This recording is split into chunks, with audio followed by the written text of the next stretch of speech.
नमस्कार दोस्तों, स्वागत है आज आपका एक स्टॉक मार्केट की एक और वीडियो में। और आज हम समझते हैं कि मार्केट इतने दिन से लगातार क्यों गिर रहा है। कितनी भी अच्छी गुड न्यूज़ मार्केट को मिल रही है, लेकिन मार्केट किसी भी न्यूज़ पे कोई रिएक्शन दे ही नहीं रहा। मार्केट लगातार नीचे ही जा रहा है। इसका एक कारण तो सबसे बड़ा ये है कि जो टैक्स के अंदर long term capital gain tax और short term capital gain tax बढ़ाया गया था, उसे मार्केट ने बिल्कुल भी पसंद नहीं किया। लगातार एफआईआई अपना माल बेचे जा रही हैं और एसटीडी जो गवर्नमेंट ने इतना रखा हुआ वो एफआई को बिल्कुल पसंद नहीं आ रहा, जिसकी वजह से वो लगातार सेलिंग कर रहे हैं और बाजार जो है हल्का होता जा रहा है।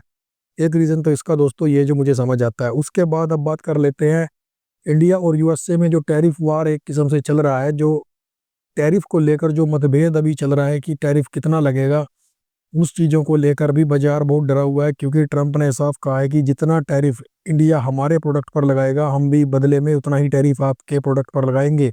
यदि ऐसा होता है तो इंडिया की बहुत सी कंपनियां, बहुत से सेक्टर जिस पर इसका सीधा सीधा इम्पैक्ट आएगा, उनमें सबसे पहले है स्टील और एल्युमिनियम का, जिसके ऊपर 25 जो है टैरिफ का परसेंट लगाने की जो बात फाइनल हुई है। अब उसमें कितना उसको अप्लाई करते हैं वो भी देखने वाली बात है। ऑटोमोबाइल में अब तक इंडिया जो है 110% का टैरिफ चार्ज करता है बाहर की कंपनियों से, जो कि जिस ट्रंप को बिल्कुल भी पसंद नहीं आया। ट्रंप ने इसके बारे में कहा अगर आप 110% तक लगाएंगे तो हम भी आपकी कंपनियों के ऊपर 100% के आसपास का टैरिफ लगा देंगे। अगर ऐसा हुआ तो यहाँ की कंपनियों को बहुत ज़्यादा तकलीफ होने वाली है दोस्तों।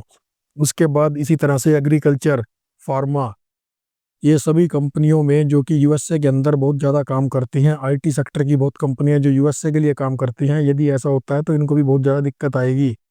तो अभी मोदी जी भी यूएसए होकर आए हैं पीछे, तो इसी चीज़ों को डिस्कस करने के लिए गए थे, लेकिन बात उस टाइम तक बनी नहीं थी, जिसकी वजह से मार्केट अभी भी डरा हुआ है और मार्केट धीरे धीरे जो है नीचे की तरफ खिसक रहा है। और अभी कुछ दिन पहले अपने इंडिया के मिनिस्टर पीयूष गोयल जी भी वहाँ पर यूएसए में गए हुए हैं इस टैरिफ रेट को सेट करने के लिए, ताकि, और ऐसा सुनने में भी आ रहा है कि इंडिया अपने कुछ टैरिफ जो है कम करने के लिए यूएसए के लिए तैयार है। और वो करना ही पड़ेगा दोस्तों, उसके अलावा कोई चारा ही नहीं है इंडिया के पास, क्योंकि अगर बदले में हमें भी उतना ही टैरिफ देना पड़ा तो यहाँ की दो कंपनियों का सारा सिस्टम हिल जाएगा। उसको लेकर अभी बात चल रही है और उम्मीद है कि कोई ना कोई पॉजिटिव रास्ता निकल आएगा।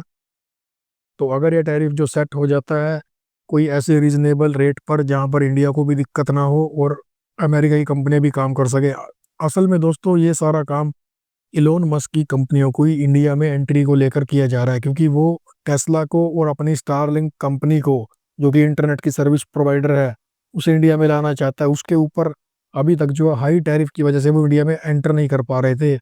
तो उन्होंने इस चीज़ को करने के लिए ट्रंप के ऊपर प्रेशर बनाकर इंडिया की गवर्नमेंट पे प्रेशर बनाया कि किसी तरह टैरिफ रेट को कम करवाया जाए। और अगर ये सब इसीलिए है तो मुझे लगता है कि जल्दी ही ये सोल्व होने वाला है। इस सोल्व होने के बाद मार्केट के अंदर एक ठीक ठाक रिकवरी आ सकती है, बाउंस आ सकता है। हाँ, ये तो नहीं कहेंगे कि मार्केट दोबारा नया हाई लगा देगा, लेकिन इतना जरूर कहेंगे कि मार्केट जो है निफ्टी के रेंज में कंसोलिडेशन कर सकती है। और उसके बाद कुछ कंपनियां जो कि पिछली बुल मार्केट में नहीं चली थी, उनके अंदर बाइंग आ सकती है। बाकी देखते हैं आगे क्या होता है दोस्तों। फिर मिलेंगे एक नई वीडियो में, तब तक के लिए धन्यवाद। जय हिंद।